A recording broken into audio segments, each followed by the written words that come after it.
Nako, mga idol, may bago kong latest news sa inyo. Ngayon kasi, naglabas na ng balita itong TNT Abante News, no? Tungkol nga dito kay Senator Bongo at dating hepe na si Agbayagde. So, alam nyo ba yung bagong latest news ngayon dito? So, etong si Senator Bongo ay baka sumunod na din. At etong si Agbayagde ay baka sundan na din. Bigyan sila ng ICC warrant, no? Ito yung trending ngayon na halos nabigla din ang lahat na etong si Agbayagde at si Senator Bongo ay posibleng magabasan ng warrant. Possible yan. Naku po. So eto na.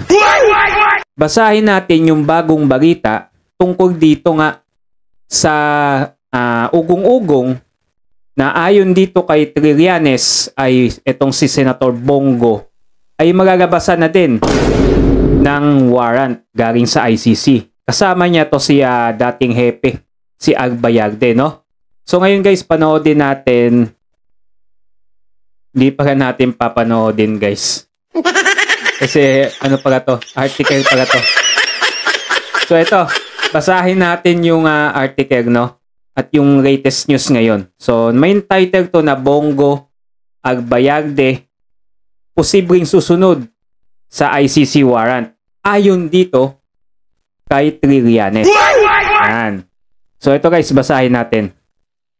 Posibleng susunod na haharap sina Senador Bongo at dating PNP Chief Oscar Agbayagde sa warrant of arrest mula sa ICC kaugnay ng war on drugs ayon kay dating Senador Antonio Aray ko! Trillanes.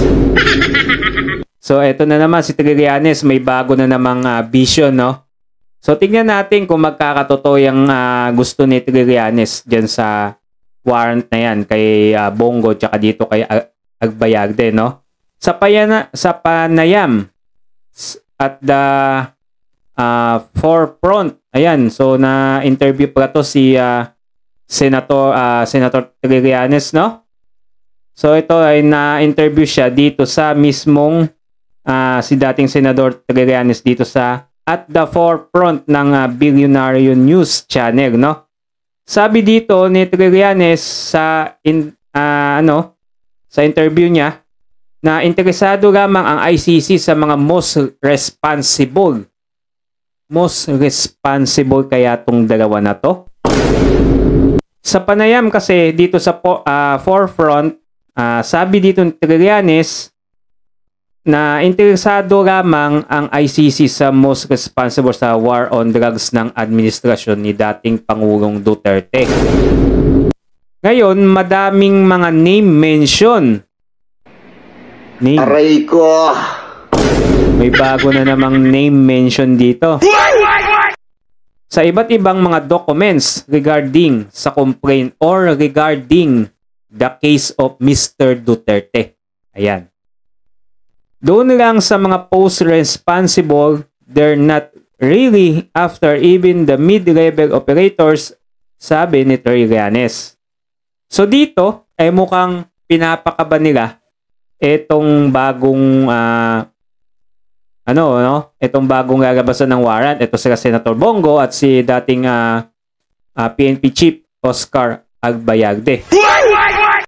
Baka pinapakabal lang yata to ni Trillanes, no? Sa tingin nyo guys, no?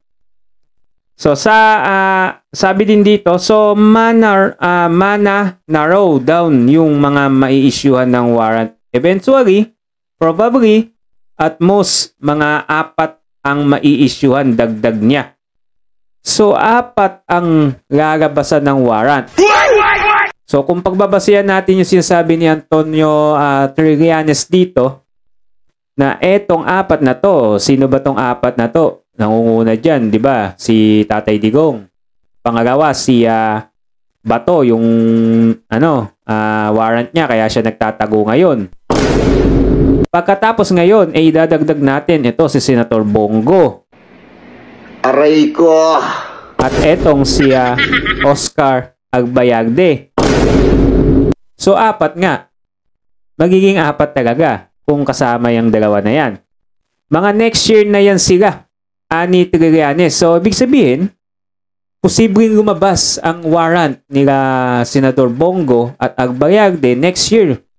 Kasi December na ngayon eh. Nitong Nobyembre, sinabi ni Ombudsman Jesus Crispin Remulla na mayroon siyang kopya ng umano'y arrest warrant laban kay De La Rosa mula sa ICC. Ayan. Hindi opisyal na kinumpirma ng korte ang warrant kasi nga, galing lang sa source yan ni Remulla. So eto guys, ang tanong dito. Totoo kayang magagabasan ng warrant itong si Senator Bongo at former PNP Chief Agbayarde? So kung pagbabasihan natin na sila yung mga kakampi noon ni Tatay Digong, posibleng magabasan sila ng warrant. Hindi malabong mangyari yan. Ang problema nga lang dito, ano kayang gagawin ni Senator Bongo dito? Siya kaya'y magtatago din kaya, kagaya ni Bato. At kasama niya itong magtatago ang dating PNP chief na si Agbayarde. Kasi kung pagbabasihan natin ang mga comment dito guys, eto. Nakakuha tayo ng reaction dito sa mga netizen. Nako, may magtatago na naman this January. Yan. Alam na nilang mangyayari kung sakaling lalabasan ng warrant. Ito si Senator Bongo. Aray ko! Republic of the Hague ang ating Pilipinas. Utot mo, pa-check up ka na. Wala na parang bisa ang korte natin.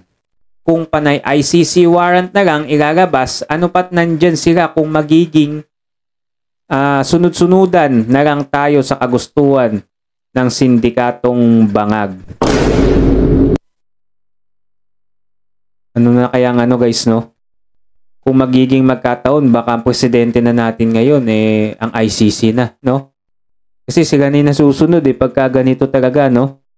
Panigurado, magtatago din to si Senator Bongo. Kasi ang ikakabahaga din yan yung ikakabahaga ni Senator Bato. Sa tingin nyo guys, no? Possible kaya itong dalawa na to? Comment down below kayo sa video natin at baka pwede na din na mag-subscribe na din kayo sa ating muntin channel, Latest News, na lagi kayong updated sa mga iba pa nating mga susunod na video. Salamat sa panonood.